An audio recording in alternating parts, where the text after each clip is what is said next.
Nacida en 1977 en Málaga, actualmente vive y trabaja en Berlín. Su práctica artística se vio pronto impregnada por una sucesiva inmersión en otras disciplinas. En sus obras señala el carácter especulativo del conocimiento y reescribe el relato supuestamente objetivo y veraz de la ciencia con ayuda de la magia, la mitología y la ficción. Su objetivo consiste en enlazar los mundos artificialmente segregados de la cultura y la ciencia y en proponer una visión más holística e interactiva de las diversas áreas del conocimiento. 5 de sus instalaciones se pueden ver hasta el 13 de enero en el C3A de Córdoba, bajo el título Soy parte de esta frontera fracturada. Esta noche en Metrópolis, Regina de Miguel. Yo empecé pintando. Mis primeras exposiciones, yo creo que las primeras cosas a las que me presenté eran con pintura. Y además pinturas de gran formato. Hasta que tampoco voy a decir que me aburrí, sino más bien como que me picó la curiosidad de seguir probando cosas. En esta primera exposición institucional que yo tuve en el MUSAC, ya presenté una instalación con esculturas y con imagen en movimiento, unas animaciones 3D.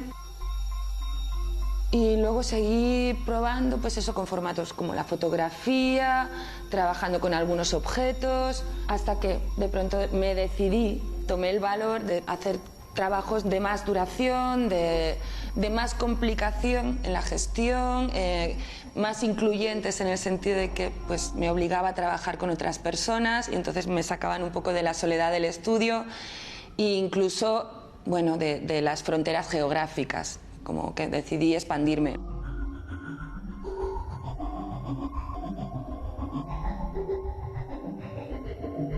Yo creo que realmente artistas y científicos somos muy parecidos. Yo creo que partimos del mismo principio, que es el de la curiosidad, la experimentación, la búsqueda de saberes, la búsqueda de lo desconocido.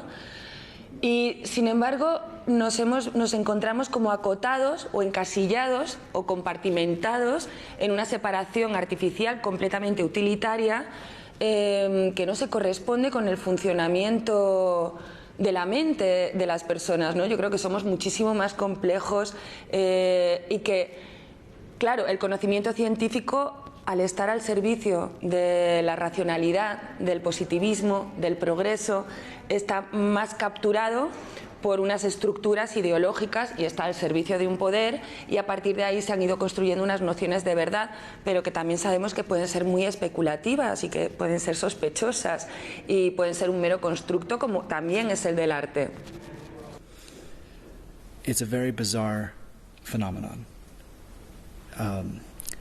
Basically, you know, for a very long time, people thought, cosmologists, everyone else thought that as the universe is expanding, that because of gravity it will slow down in its expansion, but it turns out that we've made measurements about 15 years ago that suggest that the opposite is happening, that the universe is actually accelerating in its expansion. So it's getting farther apart and getting faster at getting farther apart, which is completely surprising, and people were not expecting this. We can actually make measurements, and we know the structure of the cloud of dark matter around a particular galaxy, let's say. But if we were to represent that for ourselves, we wouldn't be able to see it. But the information is there, so we have to make a false kind of implantation to say, okay, assuming that this information, you know, is describing things, let's make it look like a cloud or things like that. So you see X-ray images, and you give it false color so that you can actually see what the X-rays can see. Lo que me interesa y lo que me mueve es trastocar las lógicas utilitarias.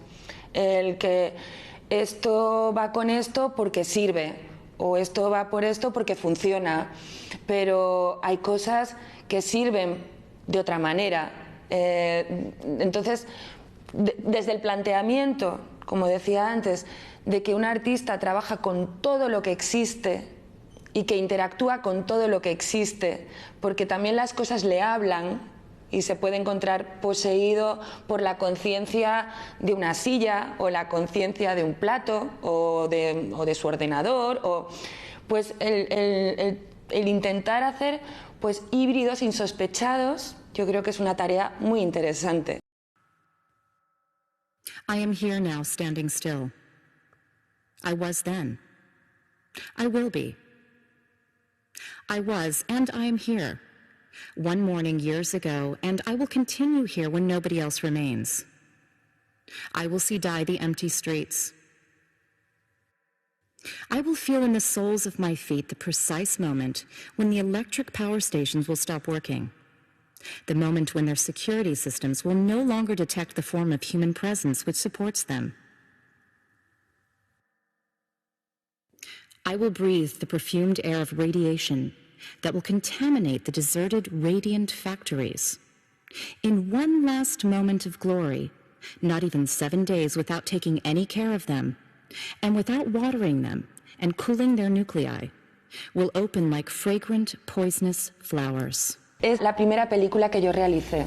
Y fue mi primera incursión también en el imaginario de la ciencia ficción. De la ciencia ficción como herramienta crítica. Yo estaba ya por ese momento investigando justamente, ¿no?, estas nociones de la crítica, la construcción de la ciencia como idea de verdad. Me pareció que empezar por Solaris podía ser una aproximación interesante, incluso tomando a Solaris como la propia herramienta que me ayudara a hacer una crítica, porque Solaris contiene no tanto la historia de amor entre Chris, Kelvin y Harry, ¿no?, los protagonistas, sino esa propia historia de la ciencia que cuenta Lem, que se tiene que inventar para poder comprender a ese planeta que al mismo tiempo nos entiende a nosotros. Entonces, dentro de esa paradoja me parece interesante operar. Y bueno, era como intentar contraponer cómo se generan constructos artificiales y cómo la naturaleza opera también de manera muy parecida. Realmente, por ejemplo, el lago Cernica de Eslovenia es un lago que aparece y desaparece según transcurren las épocas del año, ¿no? En invierno está completamente lleno, en verano se vacía. Y esto para mí era una definición perfecta de cómo funciona una interfaz. Una interfaz es una pantalla o es una superficie que te produce un efecto mágico, pero porque contiene un mecanismo. Se descubrió en el siglo XIX que el lago lo que pasa es que estaba horadado, porque es un terreno kárstico, y todo el agua, cuando no llovía, iba a unas cuevas y el lago transcurría, pero subterráneamente. A mí me pareció como interesante en esa reflexión acerca de cómo se construye la ciencia, cómo opera la tecnología, recurrir, por un lado, a los fenómenos naturales, y luego también esta película lo que tiene de particular es que también fue el primer proceso que yo inicié, tanto con los geólogos, los expertos en las cuevas y los científicos que me ayudaron en esta parte, como en la estación de radioastronomía de Astron en Holanda, que tiene la antena de radioastronomía más antigua de Europa y que me ofrecieron, y ahí de pronto se me abrió a mí la caja de Pandora, la posibilidad de ponerla en marcha y de establecer una verdadera colaboración con ellos, de las que luego no solamente la banda sonora, ¿no?, fue uno de los productos o los resultados, sino otra serie de obras. Voces de mundos que se desvanecen es uno de mis trabajos más intimistas, porque aunque me gusta mucho trabajar colaborando con todo tipo de personas y saliendo a campo y viajando, también a veces necesito hacer cosas muy pequeñas y que cuenten cosas muy personales. Y es esta parte de un momento de mi vida en el que pues estaba atravesando un cierto dolor, un cierto pesar, y decidí trabajar, ¿no?, sobre la dificultad de transmitir un sentimiento, ¿no?, doloroso, y cómo a veces no se puede, no se llega, no se establece esa comunicación, ¿no?, o sea, ese sentimiento de completo aislamiento.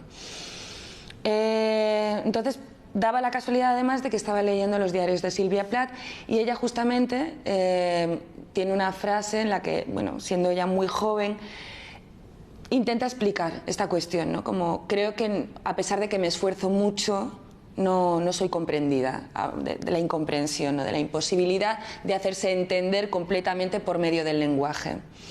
Y esto me llevó a pensar en todas las voces que desaparecen, porque hay otras que hacen mucho ruido o que no dejan escuchar, o porque hay voluntades, evidentemente, para hacerlas desaparecer por lo que sea, por conflictivas, porque no interesan, etc.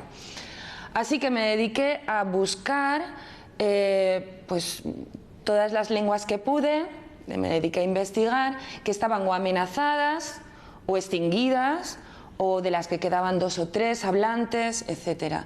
Y a traducir palabra por palabra esa frase de Sylvia Plath a estas lenguas desaparecidas.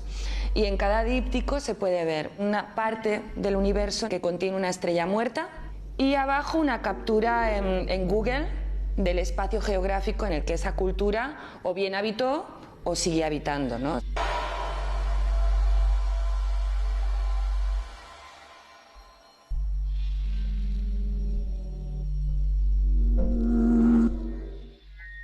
Me insisten en que hable de metodología y es una cosa a la que yo me resisto completamente, porque sí, evidentemente existe un afán, existe una curiosidad, yo me defino como una persona muy curiosa, como decía antes, pero también el azar, los hallazgos forman parte importantísima de la forma en la que me conduzco, y muchas veces las cosas se me presentan y me llaman. Yo acababa de hacer mi primera película, Nouvelle Science Back Fiction, y justamente se presentó por primera vez en España, en Barcelona, en Can Felipa, en un certamen de jóvenes artistas, con un comisario joven también, y a la inauguración pues vino una persona que yo no conocía en absoluto, que había terminado de ver la película, preguntó si estaba la artista, se me acercó y me dijo: ¿tú sabes algo del proyecto Cybersyn de Salvador Allende? Y yo le dije: no tengo ni idea de qué me estás hablando. Y me dijo: yo creo que deberías hacer algo con esto. Y entonces se encendió la chispa del deseo y de esa manera fue que yo me volví a Berlín y empecé a investigar sobre esta cuestión. Y en esa pesquisa, en esa búsqueda, se cruzó la oportunidad, por medio de Hangar, de marchar a Chile. Sin embargo, los planes de esa residencia no era tanto que yo me enfocara a esa investigación, sino que me quedara más en esa parte del norte, que es el desierto de Atacama, y de ahí surgió otra película. Estuve como residente en el Observatorio Astronómico de Paranal, que es el Observatorio Europeo del Sur, es como el más importante del hemisferio sur para la observación astronómica. Y una vez allí pensé que era importante hacer un periplo y conocer el territorio. Pensé: estoy en un lugar muy extremo, muy connotado, también políticamente, porque aunque se diga que el desierto es un lugar vacío, el desierto, sobre todo el de Atacama, contiene muchísima historia y una dolorosísima historia reciente, porque hay cientos y cientos desaparecidos en el desierto. Así que dije, bueno, pues con todas estas connotaciones, ¿cómo es la producción de saber y de conocimiento? Porque seguro que tiene unas cualidades bastante específicas. En la cultura occidental tiene que estar validado todo por una institución. Ese es un procedimiento que tiene la cultura occidental y que hoy en día ya es general para todo el mundo. Pero en el conocimiento, en la formación mapuche es diferente y no necesariamente tiene que ser eso. Hay mapuches que nunca han estudiado, pero se manejan conocimiento. En las comunidades hay personas que a lo mejor lo antiguamente, o sea, los quinches, podemos decir acá nosotros, las personas mayores. Ellos nunca fueron a un colegio y tienen un conocimiento cósmico muy relevante para nosotros como personas más jóvenes. Ellos no fueron al colegio, pero ellos nos enseñaron cómo ver una estrella, cómo conocerlos. No es necesario en un colegio para poder nosotros proyectarnos al cosmos, como mapuche. Una historia nunca contada desde abajo, evidentemente, es donde más claro, ¿no? en toda mi trayectoria, en todos mis proyectos, se puede ver el caso de partir de un hecho histórico concreto. El proyecto Cybersyn consistía en una red de télex conectada a un ordenador central. Estaba pensado para ser simple y que la interconexión se asemejara al orden sin jerarquías que proponía el socialismo chileno. En pleno auge del diseño de fabricación a gran escala, von Siepe, ayudante de Stafford Beer, se centró en el diseño entendido como un sistema, aquel que busca un orden en la confusa variedad de productos.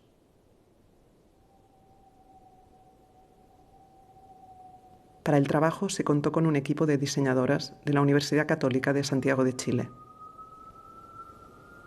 Evidentemente hay mucho material documental, ese género se introduce, pero luego está la autobiografía, porque está mi propia voz contando lo que fue todo mi proceso de búsqueda, entonces está mi afectación, está la construcción de subjetividad. Nosotras empezamos buscando la historia material de Cybersyn. Queríamos dar forma y queríamos iluminar las ruinas de un futuro socialista. En un principio estábamos fascinadas por las imágenes de la sala de operaciones. La famosa Ops Room, que se parecía más a la escenografía de una película de Stanley Kubrick que al centro neurálgico de un gobierno en plena revolución y lucha económica. Por lo pronto decidimos que el poder de seducción de esas imágenes no jugara en nuestra contra. Desde el principio nos pareció una especie de historia maldita, pero nada nos preparó para lo que nos encontramos, ni nadie nos avisó de lo que vendría después. Está también las múltiples formas que hay de generar un relato colectivo. Pero claro, ¿de cuántas maneras podemos contar la historia? Pues no hay una única manera. Entonces, por medio de la hibridación de géneros, el no encasillarse en documental, entrevista, documental histórico, periodismo, cine antropológico, sino que pues a mí por medio de la combinación de diferentes géneros y un trabajo, digamos, coral, en ese sentido, ¿no?, repleto de diferentes voces, de alter egos que yo me invento, pues es mi manera de hacer una aproximación. El software del proyecto, Cyberstrike, fue escrito por programadores chilenos y británicos y se puso en funcionamiento una vez, en octubre de 1972, cuando 50.000 camioneros en huelga bloquearon las calles de Santiago. La red de teletipos ayudó al gobierno a coordinar el transporte de alimentos a Santiago con 200 camiones leales al gobierno de Allende.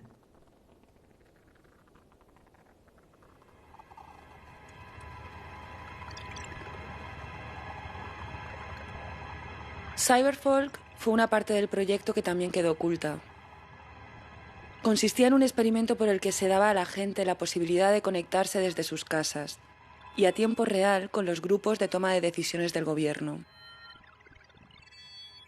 Solo se implementó en 2 ciudades de Chile, Tomé de la 8ª región y Mejillones de la 2ª. Consistía en un circuito cerrado de televisión, por el que la gente podría ver las sesiones realizadas en las municipalidades y participaría activamente en el proceso democrático, pulsando de acuerdo o en desacuerdo. Esta noción de interacción entre ciudadanos y clase política era muy avanzada y, en un momento de enorme inestabilidad, sirvió para que la oposición acusara al gobierno de Allende de crear una herramienta de control hacia la población, cuando en realidad se trataba exactamente de lo contrario.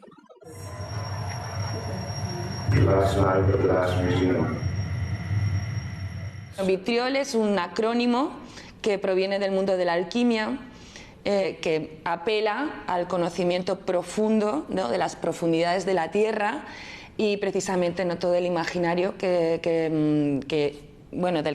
que se nutre es el de la violencia extractivista. Yo he estado el año pasado y este año trabajando en la selva del Chocó colombiano, que es un lugar muy lastrado por la violencia desde la época de la colonización, habitado casi únicamente por población afro, descendiente de los esclavos, y allí tienen un problema enorme con el oro, con la minería ilegal, la contaminación, el mercurio, en fin, es una cadena de violencia sobre otra cadena de violencia.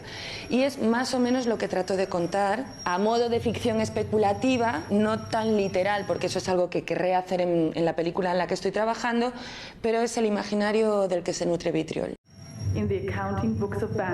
Vitriol, en esta exposición, va a tener los 2 formatos. En su formato de instalación retoma estos trabajos que he estado haciendo, que son estos laboratorios, que el primero ya se mostró en Madrid hace unos años, que fue Ansible, luego se volvió a retomar esta idea en Auranera, en Santa Mónica, en Barcelona, y ahora he decidido volver a montarlo, introduciendo nuevos elementos y con un texto que escribí para una obra escénica que realicé en colaboración con Lucrecia Dal.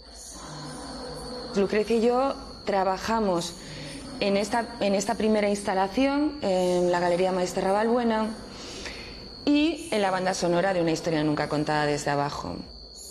Y en el último año, pues la Haus der Kulturen der Welt en Berlín nos hizo 2 encargos que ya le dimos como una envergadura de escénicas, porque se desarrollaron en el teatro, intervienen más actores, más elementos, más complejidades, y básicamente son una combinación del trabajo actoral, interpretativo.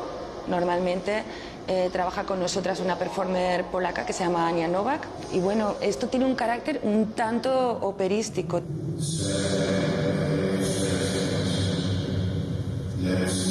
Decepción también vino a mí un poco por cosas del destino. A mí me gustan mucho los mapas, me gusta mucho la cartografía. Tengo trabajos en los que analizo la cartografía, pero desde la sintomatología, desde lo afectivo. Y de pronto, pues un día por casualidad estaba mirando la Antártida en Google también, como viajando virtualmente por la Antártida.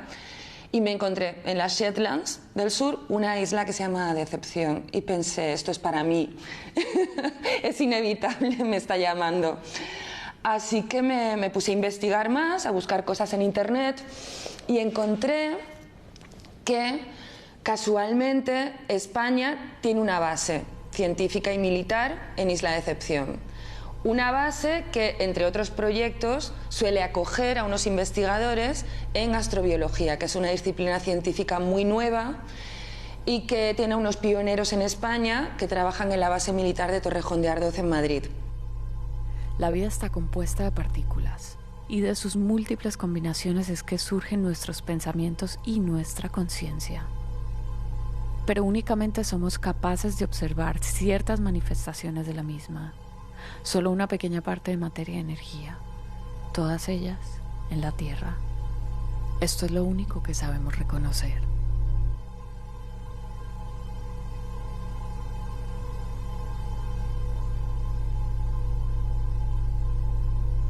Sin embargo, hay vida en todas partes, en las rocas, en los datos. La pregunta no es ¿quién soy?, sino ¿entre quiénes soy?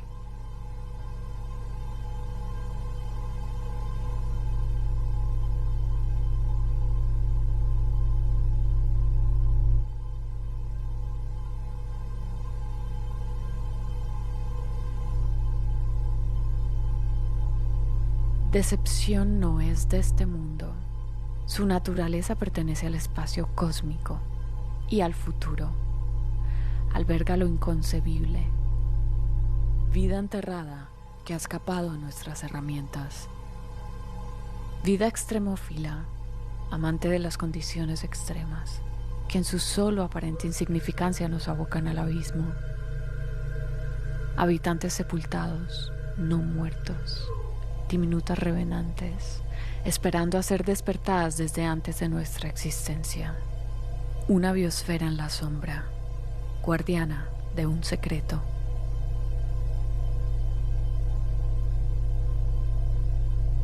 Los límites de lo que soportan son un interrogante aún. Aislamos en los glaciares formas de vida psicrófilas, amantes del frío, que crecen a 20 grados bajo cero. También los que soportan agua en ebullición, termófilos, en la zona de influencia del volcán. Criaturas tan viejas que son inmemoriales. Ecosistemas independientes del Sol, testigos de la formación del mundo, que han estado allí después y durante el gran retroceso de los glaciares. Bueno, de casualidad, en la última entrevista que hice, que fue a Víctor Parro, que es como el que les dirige, había un señor sentado como en la esquina, leyendo su periódico, Y justo antes de marcharme me pidió si me podía sentar con él, que me quería también hacer algunas preguntas, y la última que me hizo fue si yo les acompañaría en la siguiente misión a la Antártida. Decepción es un volcán. Decepción es un volcán submarino. Es un círculo abierto por el que puede entrar un barco, tampoco demasiado grande, y cuando tú navegas por su bahía, en realidad lo que estás navegando es la caldera de un volcán activo. Es la única caldera navegable del mundo. Entonces es una combinación escalofriante, o sea, contiene un horror. Y luego es realmente bella, porque es negra de la lava y aparte huele a azufre, salen las fumarolas. Es una visión como casi infernal, como dantesca. Es como un círculo del infierno. Y luego esto combinado con los icebergs. Y yo me lo propuse como el trabajo más descarnado y más intimista también y más sincero, porque realmente la que está hablando soy yo, aunque sea con la voz de Lucrecia, y es un diálogo con la propia isla, como en una especie de intento por entender lo monstruoso, pero también lo monstruoso que hay en mí. Y una inspiración muy importante fue La Pasión según GH de Clarice Lispector. Yo he venido aquí para cumplir una deslealtad hacia quienes han marcado en la Tierra un círculo dentro de cuyos límites los seres humanos están encerrados, rígidos, separados artificialmente. Vengo a contemplar la amenaza. Vengo a saber qué medita oculto bajo esta espesa manta de hielo.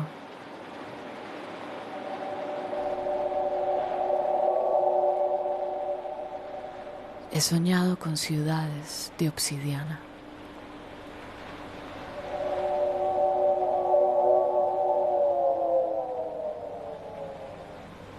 Presiento algo tan vivo que contenga la fuerza del infierno. Creo que al campo del arte no le corresponde ser inefable ni dar respuestas absolutas, que trabajamos como un alquimista buscando la piedra filosofal y que al mismo tiempo, incluso aunque sintamos que hemos encontrado determinada combinación de elementos que produce un efecto mágico, no está bien entregar todos nuestros secretos, porque hay que ejercer siempre resistencia. Vinieron aquí a la Tierra buscando el oro. El oro es el material más maleable del mundo. Y no se daban cuenta de que todo lo importante era cómo llegar a él. La copa del Santo Grial nunca fue la más bella. Lo importante era simplemente que Dios lo conectaba todo. Lo importante era el puente. Y cómo llegar a algo sin puente.